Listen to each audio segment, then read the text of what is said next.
சோலாருக்கான பேனல்ஸை install பண்ணிட்டா அதன் மூலமா எலக்ட்ரிசிட்டி ஜென்ரேட் ஆகி 3300 ஆயிடுமா இல்லை எப்படி சார் அது? அதாவது அது இந்த சிஸ்டம் எப்படி ஒர்க் ஆகும்னா, நம்ம வீட்டில் நம்ம சோலார் பேனல் ஜென்ரேஷன் எப்போ நடக்கும்னா காலையில் 6 மணிலேருந்து ஒரு சாயந்தரம் 6 மணி வரைக்கும் நம்ம வீட்டு சோலார்லேருந்து எனர்ஜி ப்ரொடியூஸ் ஆகும். அது மூலமாக நம்ம வீட்டுக்கு வரும். வீட்டுக்கு தேவையான கரண்ட்டை நம்ம அதுலேருந்து எடுத்துக்குவோம். அது போக பாக்கியும் கரண்ட் ஜென்ரேட் ஆகும். அதை நம்ம கவர்மெண்ட்டுக்கு கொடுத்துருவோம். ஆன் கிரிட்னு ஓகே. பகலில் நடக்கிற எக்ஸஸ் ஜென்ரேஷன் ஆஃப் எலக்ட்ரிசிட்டியை வந்து கவர்மெண்ட்டுக்கு நம்ம கொடுத்துருவோம்.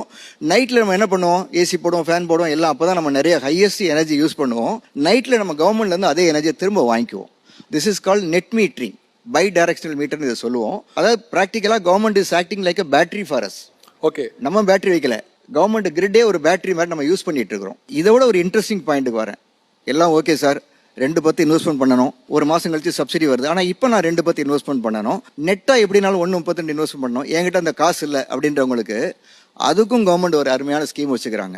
10% மட்டும் நீங்கள் முன்பணம் கட்டுங்க. Only 10% down payment, that is 21,000 நீங்கள் முன்பணம் கட்டணும். அதாவது 2,10,000 21,000 முன்பணம் கட்டிட்டீங்கன்னா பாக்கி இருக்கிறது 1,89,000. இந்த 1,89,000 உங்களுக்கு என்ன ஆகும்னு சொன்னால், இதில் 1,89 நாங்கள் state bank, Indian bank, Canara bank, nationalise பேங்க்ஸில் வந்து சென்ட்ரல் கவர்மெண்ட் என்ன ஸ்கீம் வச்சுருக்காங்கன்னா 6.5% ரேட் ஆஃப் இன்ட்ரெஸ்ட்டுக்கு 10 வருஷம் டேர்ம் லோன் கொடுக்குறாங்க, 10 இயர்ஸ்.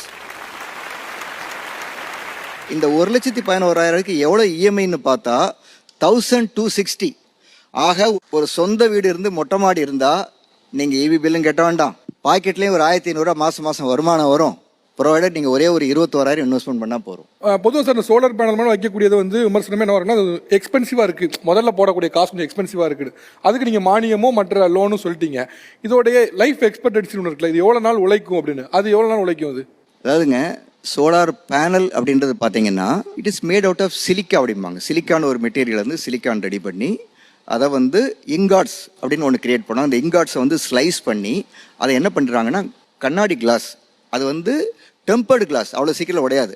அன்லஸ் யாராவது சுற்றியை வச்சு தூக்கி உடைக்கணும்னு நினச்சால் ஒழிய அதில் ஏறி நீங்கள் நடக்கலாம் சர்வீஸ் பண்ணுறதுக்காண்டி. அந்தளவுக்கு அது பலம் பொருந்தியது. அதில் அந்த பேனலுக்கு பிராண்டு கொடுக்குற மேனுஃபேக்சரிங் வாரண்டி வந்து 12 வருஷம், 12 இயர்ஸ்.